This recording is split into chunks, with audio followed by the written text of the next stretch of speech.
All right, let's talk about interest groups. I promise you guys that I would rather do many other things, including mopping the floor, before I would lecture on interest groups. I don't like doing it. I love doing group projects. I find that infinitely more informed. It is not that the subject matter is not interesting. It is actually quite fascinating for people and groups to be able to get involved in the legislative process and to be able to actually have a voice. That is actually very cool. It's just the way the information is presented is a snoozer to me. So I promise you this will be quick. We're going to go through this information quickly. I'm going to tell you what you need to know for the quiz, and we're going to get out of here. Here we go. So we are going to first talk about how interest groups differ from political parties. Remember that political parties are looking to address very broad issues, and they are looking to actually put people in office. What an interest group does, they seek to influence public policy, usually by talking to the people that are in office. So they are looking to make sure that the right people get in office. They are making sure that they talk to the people that are in office, and they influence policy that is made, either laws or rules that are made. Because we have multiple levels of government, namely national government, state government, and local governments, counties, townships, and cities. There are several ways for interest groups to gain access to the people that are making the rules that affect our lives. Groups usually have a tendency to fare better if they are very well organized, because they get the attention of the people that are making policy. That definition of interest groups is going to be very important in your journey. It is important to know how federalism affects policy and which groups stand a better chance of being heard.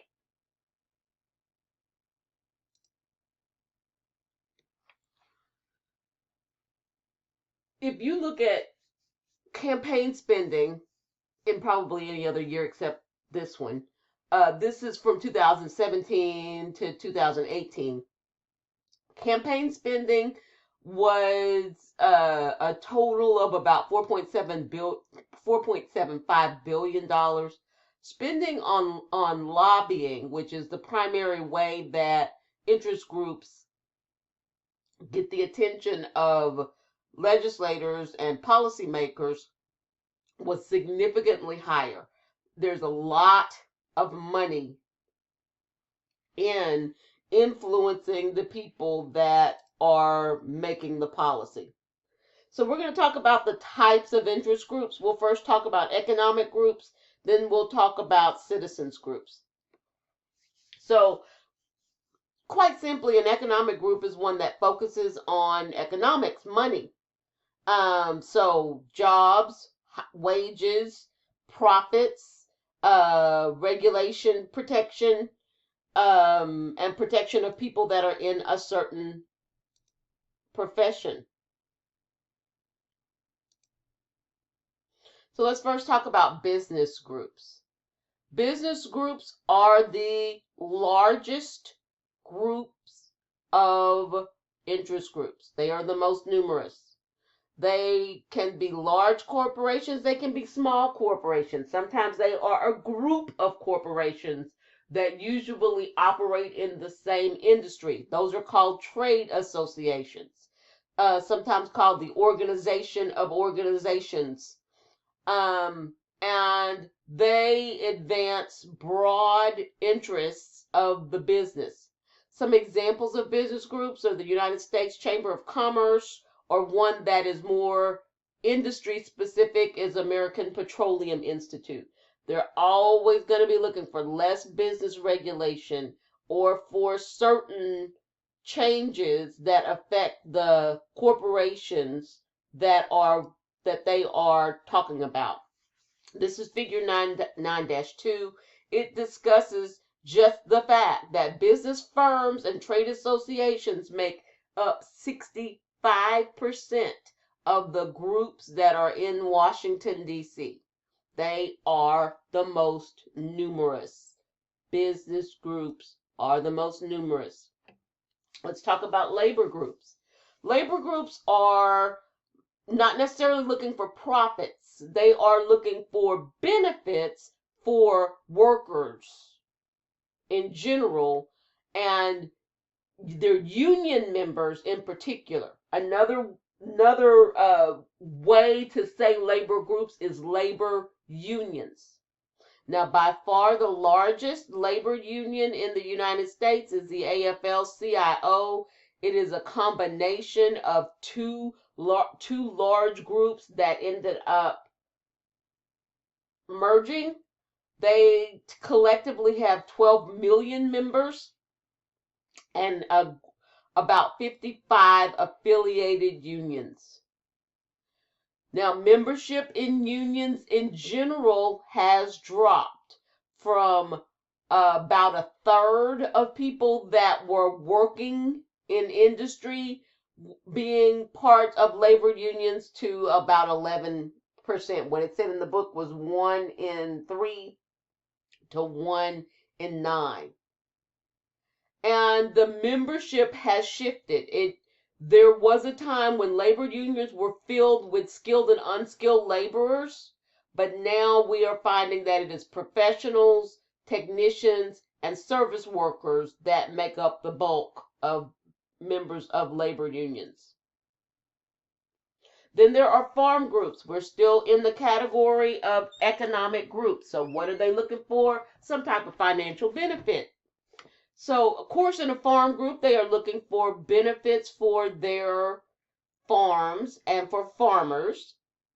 It really does matter because this can really have a big range.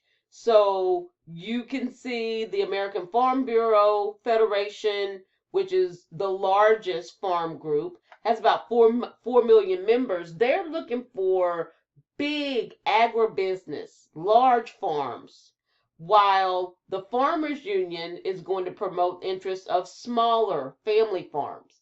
In the United States, farmers get a lot of subsidies, money directly from the federal government, and have since the 1930s. That was one of the biggest New Deal programs that has continued. This graphic is of a group called the Grangers. They were a farm group that, and they may still exist, but they are pretty famous for having a lot to do with the Texas Constitution. Very fiscally conservative, very anti-corporation, small farm group. Then there are professional groups. We're talking about people that are licensed, have specialized licenses to work in a specific profession. The largest professional group in the United States is the American Medical Association, or the AMA, with about 250,000 physicians. Some other examples are the American Bar Association, which is filled with attorneys.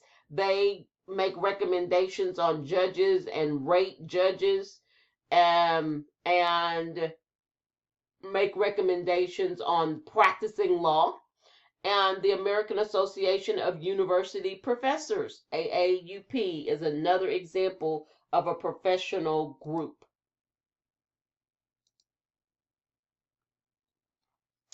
Then, once we get out of the realm of trying to have some type of financial benefit, we can now talk about non-economic groups or citizen groups. Now, their goal is completely different. They have purposive incentives. What they are doing is trying to make some contribution with regard to a certain purpose. there is something that they believe in, that's something that they think is best for the United States, and they are going to work to make sure that happens. So they can be a group that works with a certain socioeconomic or a certain social grouping, like the NAACP. NAACP stands for the National Association for the Advancement of Colored People, started in 1901, and the name never changed. Now, the National Organization of Women, LULAC, the League of United Latin American Citizens. They can sometimes be single issue groups, such as the National Rifle Association. They are primarily concerned about not having regulation on guns, being able to sell guns and buy guns anywhere you want, and promotion of the Second Amendment. They also are really big on training. And right now, NRA is going through some woes because their leader has been having some problems and spending money that he has taken in. So it's kind of taken away some of their influence. But they have, over the years, been very influential. Sometimes citizen groups are ideological. And I'm going to just take a moment to look at the ACLU website, since that is one of the interest groups that we are going to be using in our pretend hearing. So this is the website of the American Civil Liberties Union. They said that they're going to keep fighting until we the people means all of us. If you look at some of the issues that the ACLU has taken up over the years, capital punishment, which they are against, criminal law reform, national security, prisoners' rights, free speech, juvenile justice, women's rights.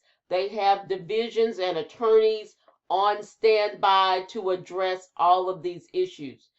The ACLU recently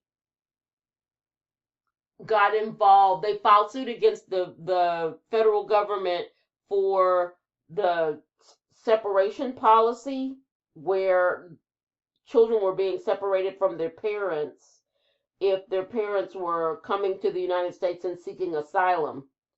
And some of the parents, once the children were separated and put in different facilities from their parents, some of the parents were deported. And the judge was so flabbergasted, he asked the ACLU, and again, they are a group of lawyers. He asked the ACLU to help in the effort of locating the parents of the children. And the ACLU couldn't say no. They couldn't say, hey, we're attorneys.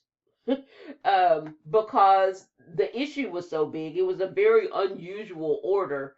And I think we have recently found that the number of children that are dislocated and they're still not able to find parents is up to like 656. But the ACLU has rolled up their sleeves and gone about the task of trying to locate these parents. They will do that. Sometimes the things that the ACLU chooses to do are very, very unpopular.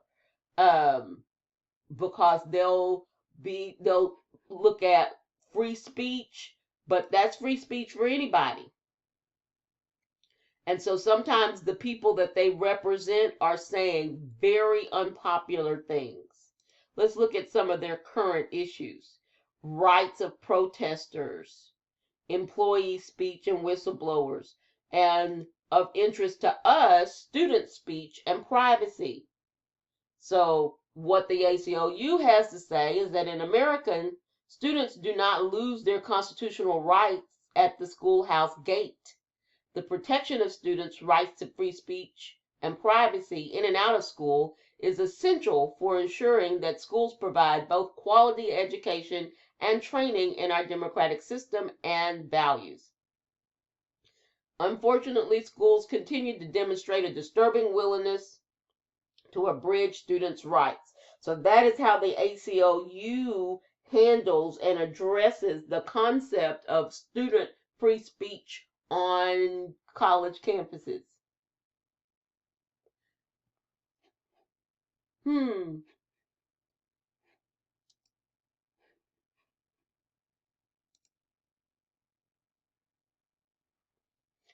If we are looking at some of the issues and some of the candidates that are supported by interest groups, Republican candidates have a tendency to be heavily supported by gun rights and pro-life groups, while Democratic candidates have a much higher tendency to be supported by women's groups and environmental groups.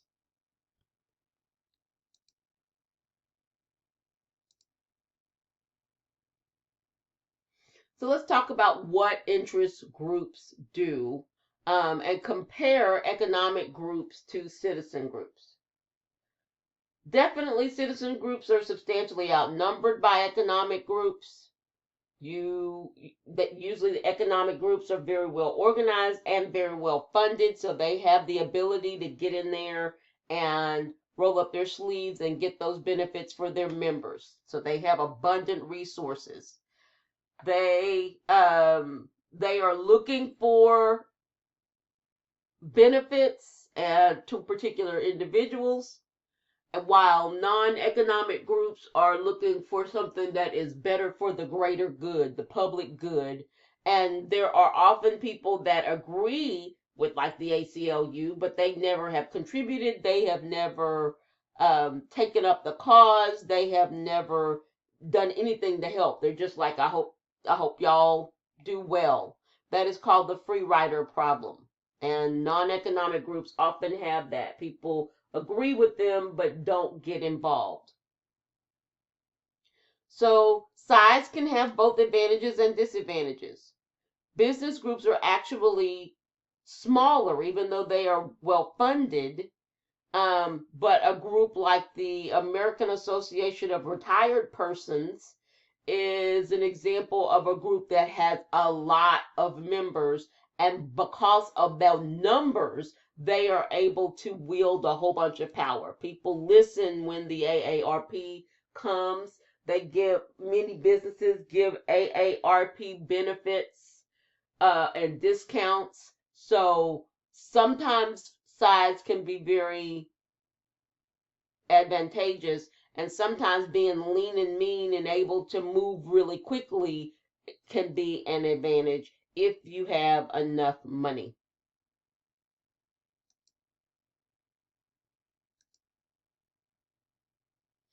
So I have talked quite a bit about the concept of lobbying. We're first going to talk about inside lobbying. This is the most common. And basically, we're talking about maintaining contact with policy makers, literal contact with policymakers in their face, asking them questions, providing information, testifying at hearings, all of the above. Modern lobbying, and just as an aside, if we are talking about a profession that makes a lot of money, that would be lobbyists. A lot of people actually go to law school, never practice law a day in their life. They become a lobbyist for a certain organization, and they make a whole bunch more money than I have probably ever seen in my whole life.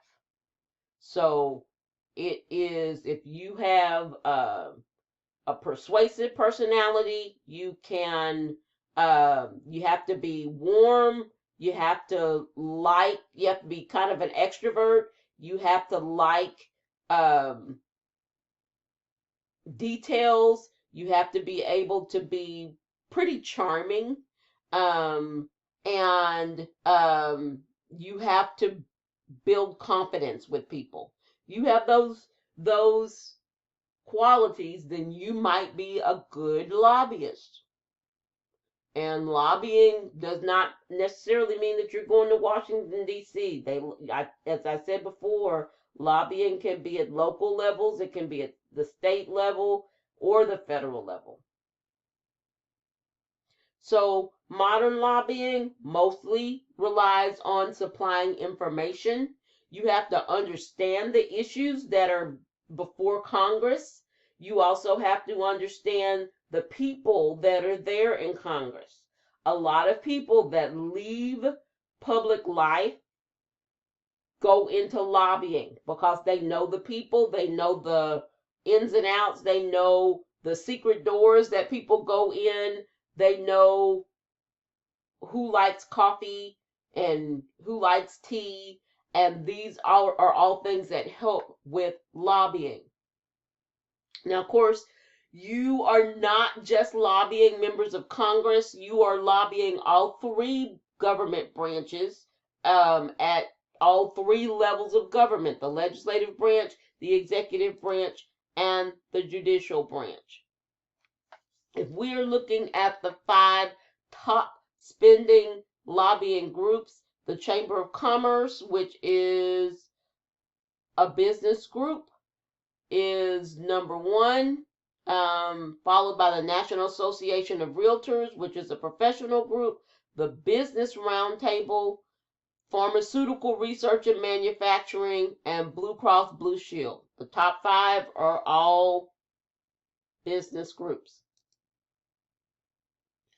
So when you lobby Congress, and again, lobbying is making contact, you do that by speaking with members of Congress. When I was a congressional intern, I'm sure this was not their goal, but when I was an intern, we would get this long list on Thursdays of all of the groups that were going to be having parties and get-togethers, and we would go. I'm sure they were trying to get the congressman there, but we would go, and they would have chocolate covered strawberries and ice sculptures and little things of filet mignon with bacon on them, and we would go eat up and at least go back and tell our congressman how nice it was. So maybe that was getting them where they're trying to go. So in general, what the lobbyists do is help members identify bills that deserve attention. They explain the bills, and their job is to provide reliable information. The quickest way to lose the trust of a congressperson is to give them bad information and then have them standing up and saying that bad information that you supplied to them. Cannot happen. In the executive branch, oftentimes on the federal level, they will go directly to the president or to the president's staff. And you will sometimes hear presidents talking about particular companies or particular issues, and that is because the lobbyists have talked directly to them. It is more common, however, for lobbyists to go to the members of the departments and to the employees of the departments that regulate them. Now, sometimes that can backfire. I can think they gave another example in the book, but I can remember in the 90s that there was a product called Fen-Phen and Redux. And it was supposed to be a fat blocker. So basically you would eat food and it would separate the fat, which we thought was bad in the 90s, and the fat would exit your body without ever being absorbed. So that was the concept of it. And they announced that it was ready, and then went and lobbied the Food and Drug Administration and said, hey, people want this, and the people wanted that. And so they approved it. And problem, Fen-Phen and Redux caused heart valve problems, like just made your heart valve stop working. People were having heart attacks. It caused permanent damage. I don't know if the company hid it or if they just moved too fast and did not have enough information and data from their trials to realize that it was doing this. But of course, it was widely distributed in the market before people started having this trouble.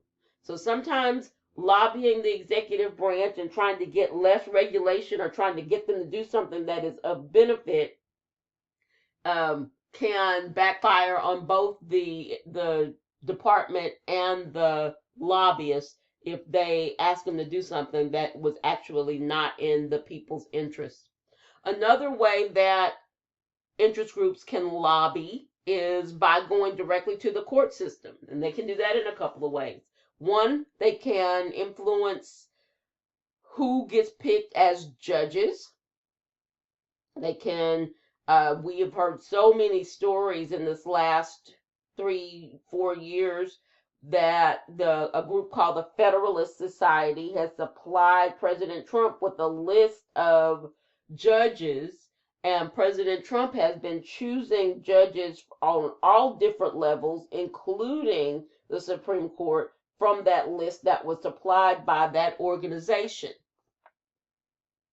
They also can go directly to the courts. They can file suits, and the ACLU regularly files suits. I gave you an example a moment ago, and sometimes they will just comment on suits that are already, or cases that are already pending before courts, and say, this is how we think you should decide this. This is our position.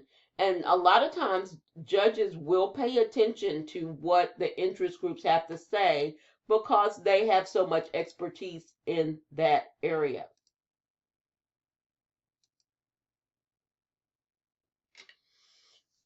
Okay, let's talk about webs of influence. Now, this is the issue. The iron triangle, and I want you to picture a literal triangle in your mind, and I'll show you a graphic in the middle. It is a small but informal iron group that involves bureaucrats in the executive branch, legislators in the legislative branch, and lobbyists who are seeking policies that are beneficial to their particular interests. The only issue with having a triangle with 3 sides that is made out of iron is that sometimes the citizens get left out. Sometimes interest groups get together with each other and form issue networks. So this is an informal grouping of officials, lobbyists, and policy specialists who work temporarily on a particular problem. So they are brought together because there's a certain thing that they want to see happen or that they don't want to see happen. We are seeing more and more that we're getting these loose issue networks together to talk about certain issues. And so it is a much more frequent pattern today than it used to be. Now here's the graphic of an iron triangle. And notice that it says iron triangle benefit to its participants, not us, not the people. But members of Congress get donations.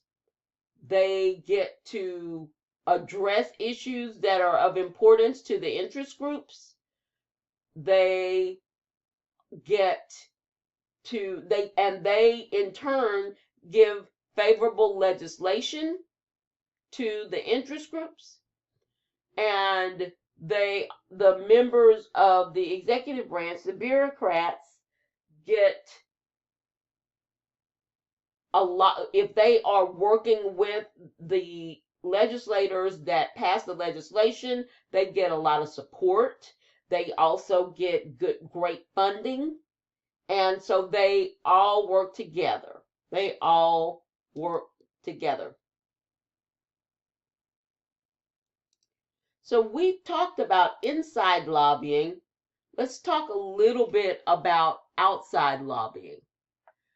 And so sometimes interest groups will send their members to do letter writing campaigns, writing letters to members of Congress and saying this is what we hope that you won't pass this legislation, and then all of a sudden you start getting hundreds and hundreds of letters. This was a tactic that the NRA had perfected.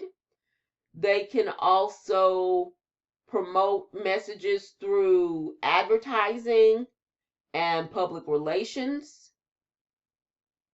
They can also support political candidates. And so outside lobbying is not talking directly, but raising public support and influencing what happens. So, grassroots lobbying is when the groups are able to mobilize their members and get their members to do letter writing campaigns. Now, when I was an intern in Washington, D.C., that was my job. My job was to open the letters and log the letters and look for patterns. And when I saw that several letters were coming in on the same issue and that they were not form letters, that every one of them was personal, I got to go in and talk to the congressman and say, look, we're getting a lot of letters from this particular group on this issue. And so I would get a chance to brief him when I picked up a pattern. That was always really special. I got a job offer, hey, after interning that year in 1992. So but you have to have a lot of members. You can't have 6 members and effectively do grassroots campaigning or grassroots work. Political action committees. Interest groups actually cannot directly contribute to candidates, but there's a loophole. Political action committees can donate. That is their whole purpose. And so members of interest groups can direct their members to donate to a certain political action committee, and then they can pull the strings from behind and get the political action committee to contribute to single candidates or to a certain cause. Most political action committees are associated with businesses, and they contribute 8 times as much money as little old you and me with our $5, $10, $15, $25 donations to candidates. So they have a lot of money, they spend a lot of money, and money talks in the United States, so they get the attention. If we're looking at the percentage of political action committees, not a new story. Corporate and trade associations are the 2 largest, and combined they make up 42% of the political action committee spending. Then this is addressed in your discussion board. There was the emergence of there was a Citizens United case in 2010, and it allowed political action committees to band together and form something called super PACs. So now before you had a lot of money, you joined with a whole bunch of other PACs, and now you got too much money, and you can donate it, you can use it to do political ads to anybody you want to. The Citizens United case basically said that corporations are people and they should not be limited in how much they can donate, because when you limit how much they donate, then you are affecting their First Amendment rights. Unrestricted fundraising, unrestricted spending. and no requirement to disclose where the money came from. As you can imagine, these are very controversial because if it's that opaque, nobody knows what's happening, there's a lot of potential for conflicts of interest and dirty dealing. Since Citizens United was passed, the campaign funds raised by super PACs has exponentially risen. I don't know what was going on in 2014, but exponentially risen. So, are interest groups bad? Well, the pluralist theory says that organizations are actually the source of sound governance because this is the way that the people can get their voice heard by the members of Congress. So they are going to pay attention when they see a large number of their constituents writing in about one issue. But if you allow the organizations with more money to get more attention, then sometimes you are leaving out the people. And so they may not actually be serving the public interest. And what if even a non-economic group is interested in something that is of importance to them, but not necessarily greater society? Interest groups have a tendency to expand the range of issues that they work on, but that political parties focus on broad issues. They try to stay away from controversial ones, or at least they had in the past. These days, political parties seem to be fine talking about controversial issues. Problems with pluralism. When a lobbying group is lobbying for something that is not necessarily in the people's interest, but lawmakers pay attention to them because they are the ones that have the money, they are the ones that are supplying them with information, they're the ones that are taking them out golfing. And sometimes the interest of business is not necessarily in the best interest of the public.